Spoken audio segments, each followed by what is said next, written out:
Asteroids is Atari's best-selling arcade game of all time. Released in 1979 and selling over 70,000 machines.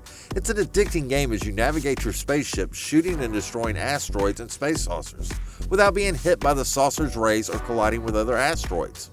This game was ported to just about every console in some form or variation with the same success.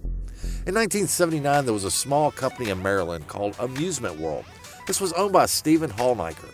This small company had just 5 employees that rented and repaired arcade games. Stephen Hallniker played Asteroids and stated he could create a better game, and that's exactly what he did.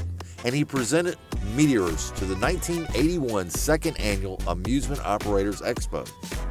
What Stephen did not realize is the legal team from Atari was at the expo, and they were not pleased to see Meteors, as to them it was an exact replica of Asteroids.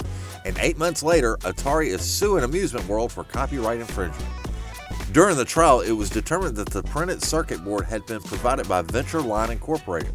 Mr. Hallniker only modified it to address overheating and performance issues, but the processor had no impact on the game input. The judge looked at both games and deemed that there were 22 direct similarities and 9 that were different. In the end, the judge ruled that Atari had the copyright for certain sounds, logos, images within the game.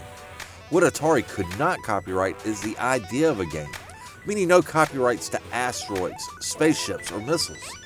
So the judge ruled in Amusement World's favor.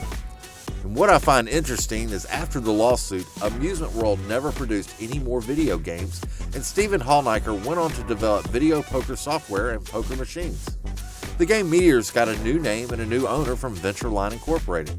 Now called Space Force and copyrighted in 1980, the game could be part of Change a Game with the other games that New Line Venture offered. Think of it as the first multicade. Unfortunately, this was all short-lived as Venture Line went out of business in 1982. So have you played Space Force? Have you played Meteors? Please let me know in the comments. Thank you for watching. As always, I want to see you on the leaderboards.